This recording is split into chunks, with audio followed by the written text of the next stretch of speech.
Hey, a folk studio here. So this update was supposed to be out at about, I'd say, 10 a.m. Pacific, but I discovered that last night I was really, really tired. And I say this because I was doing commentary and I would look at the screen and I would close my eyes and I would keep talking about what I thought I saw and what I thought was there. And I'm pretty sure I actually memorized this game already, so I knew it was there, but I went from talking to talking.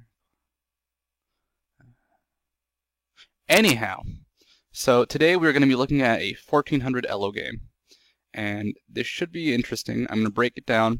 I'm not going to focus on what happens as much as why things are happening and why it's good or bad.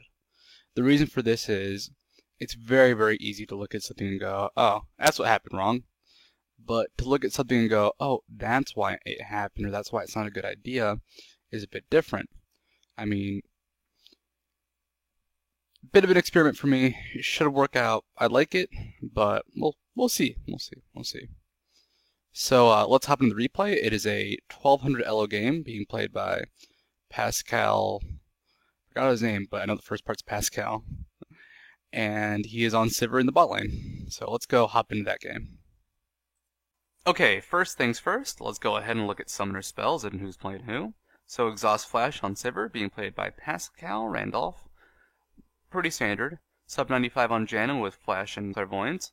Ahri with Flash Ignite. Mr. Pascal Crowley with Lee Sin with Exhaust Smite. Fancy 5 on Rumble with Flash Ignite. Nothing too special on the other side except Jijang Mun on Italy with Ignite Heal. And the reason that's kind of scary and weird is because it's not playing to her advantages. She's not going for more kite. She's going for more, straight up fighting. So if she does well in lane, she can try to take advantage of this. If she doesn't, it's not going to help her side pushing at all. But that may or may not matter. So, the way this lane should work is Sivir and Janna should go ahead and be trying to play aggressively. They can do a lot of damage. They want to catch Caitlyn in the open and hit her with Boomerang Blade. Because Boomerang Blade does reduce damage to creeps, or not reduce damage, but reduces its damage when it hits creeps, you don't want to toss them out through 10 creeps and do no damage. You want to find a clear opening, hit her, and essentially knock her down. The problem is Caitlyn has a lot of range, so it's going to be tricky.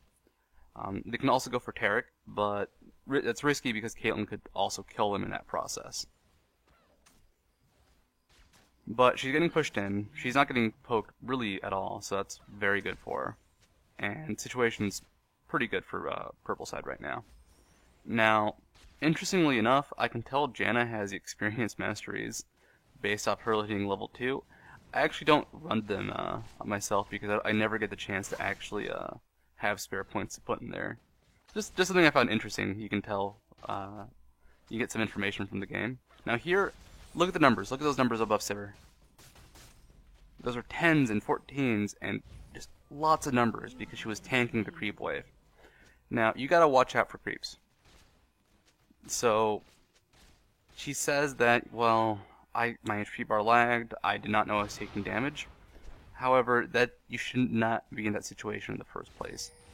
Taking damage from creeps is, you take a lot, essentially. And it's risky to tank creeps if you're not somebody with the defensive masteries. And here Lee Sin, way too long in the bush. In the new jungle, you cannot really dawdle. Dawdle? Yeah, dawdle is the word I'm looking for. And he spent way too long there, as a good 30 seconds, 40 seconds on that gank. And then Janna gets left behind. Which I find absolutely hilarious that they just alright, gank's over, see ya. So now, Sivir's gonna get zoned. Janna went back to heal, because she was out of HP. And Sivir can't really last hit anymore. Now we'll say there are a couple things Sivir did not do properly. She should have gotten Spell Shield at level 2. Now, normally you would always want your double W at level 2. However, because they have a Taric, and they have that targeted stun, Sivir needs to play defensively, because she's also behind. If she gets a Spell Shield, essentially, Taric cannot stun her, if she uses it properly. And she also did not Boomerang Blade creep. She was going for Harass, but Taric has a heal, and she has no sustain and is behind, so that Harass really doesn't matter. Also, that missed Spell Shield before coming back to haunt her.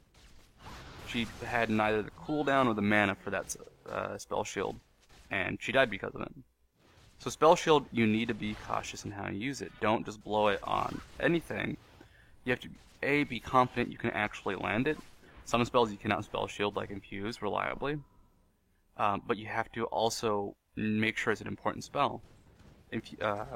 Spell shielding a Dark Binding or a Taric Sun is very important, but like, let's say a Caitlyn Q, well, the damage is high, but it won't outright set up a kill. This is true of just defensive spells in general. You gotta make sure you're using them on the right thing.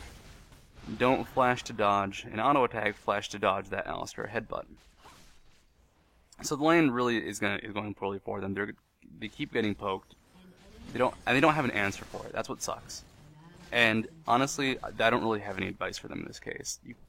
Once Caitlyn starts pumping out that damage, you really cannot stop her if you're behind. But she's a lane monster. It's what she does. So even though it's bad, it's what you have to expect to happen. At this point, Sivir's low. She has to go back to heal. And a team fight's going to break out soon. So it starts out with Ahri just kind of poking away.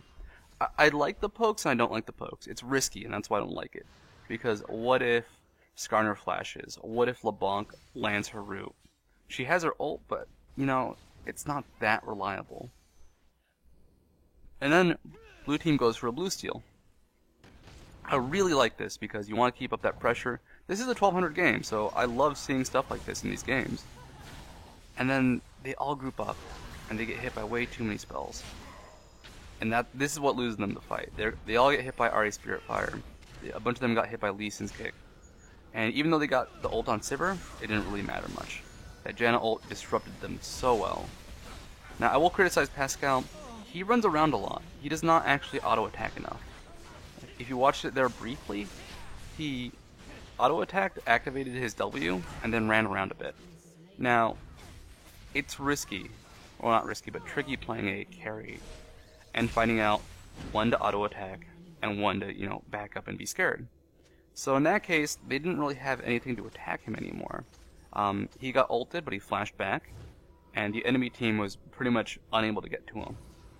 No one was going to reach him. Skarner, Taric, LeBlanc, all would have trouble, and Caitlyn was in the back. So he should have auto-attacked, but instead ran around. So finding that situation where you want to attack and when you want to kite is important. Also, don't forget, Sivir's W is an auto-attack reset, so you want to auto-attack and immediately use it, so you essentially get a free auto-attack. So, lane's going well for them now. They actually caught up, and now Sivir has red buff and blue. Now, that was actually a huge opportunity there, but Sivir waited too long.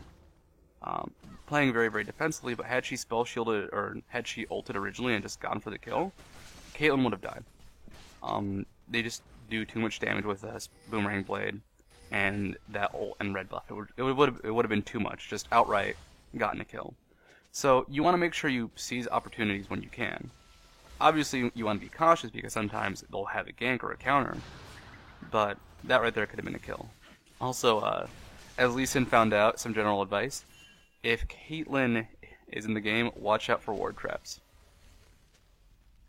But the reason you want to seize opportunities is you don't get that many. Sometimes you do. Sometimes you're like a kill lane and you can make them yourself.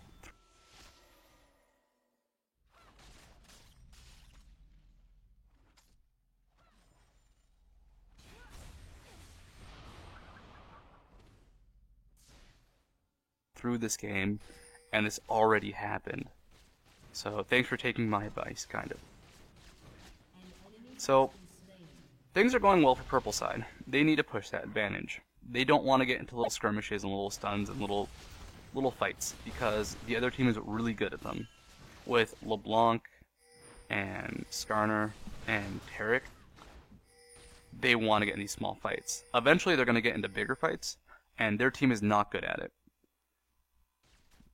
So, quick thing about Tribush. I love Tribush because it sets up a lot of ganks. But if you're in the Tribush and they know you're there, you do not have any vision. Because of the way it's walled off, you get a bit of vision, but you can really get ganked from any angle. Like if you hug the wall and approach from the bottom left, you can get jumped on essentially. Also, Sivir mentioned how she was doing farm-wise, so let's take a look at how she's doing farm-wise. Really good. She's improved quite a bit. She has a pickaxe over Caitlyn, but Caitlyn might have bought one too. But essentially, she's at Caitlyn level when she was getting trashed before, so that's awesome. Janna has a Chalice over Taric. Nothing too big. Don't like the Chalice. I do not like Chalice with Janna. Skarner versus Lee Sin. Skarner's a bit ahead. Rumble with the weirdest build. You really want to complete items earlier. Is beating up Nidalee quite a bit in CS and kills. And then LeBlanc versus Ahri. Ahri's ahead right now. So that's really good that they are in this position. And they really need to take advantage of it with teamfights. Take the advantage. Go for Dragon. Go for these map calls. Because if you can win fights, go win them. Go, do it. So laning is still going to be kind of similar, though. At this point, they're very, very cautious of Caitlyn. And they don't really have amazing burst to kill Caitlyn. So Sivir has a lot of AD, actually. And with a Janna Spell Shield, it's 200 damage. So she will hurt a lot, but essentially they don't have a response to that Caitlyn poke. And the burst is just not high enough. So they're going for Dragon. This is what they need to do. I like it quite a bit. I mean, when you have that, when you have an advantage, you want to press it. When you have a disadvantage, you want to try and catch them or take an objective when they're out of position. Something people say is games like this, it's not about who plays better, but who makes less mistakes. That can be huge. I mean, you can be ahead, but if they catch you out of position and get a dragon, they come back in. And these very small mistakes can really build up. Here, for example, Ahri didn't need to ult. She could have ulted away, and probably would have survived. Nidalee getting caught, that was a mistake, but Ahri diving in and Lee Sin diving in, 2 mistakes right there. And it ends up costing them. Also, Rumble did not get close enough for Lee Sin's W, and I think that could have saved him. That's something that took a while for me to learn on not on Lee Sin. With Lee Sin and Katarina, you always want to kind of hang around them just to catch them if they get caught. So this bush trap, terrible idea. They only know where one of them is, and that's Skarner. So the other team could have jumped on him there. I understand why they did it, but that was super risky and could have gone terribly wrong. Though I think they were stronger and actually probably could have won a fight, but it would have been risky. And here we go, Pascal getting better, blocking that shield. Ahri going for that poke, and then this is what I was scared about. This is what I thought could happen. They could just try and catch her. And now, if LeBlanc lands her root, if Nidalee does anything, she's there, essentially. Sorry, Ahri. Sorry. And here, Lee Sin goes for a slow. I love that slow because I understand why he did it. He wants to help his team. But you gotta realize sometimes it's better just to run away from situations. In that case, he was helping his Rumble run, but Rumble has a speed boost, Rumble has a range slow. Stopping for that melee slow just put him in position for Skarner ult. And they probably both would have survived had he not done that. Anyhow, this was part 1. Let's go jump into part 2.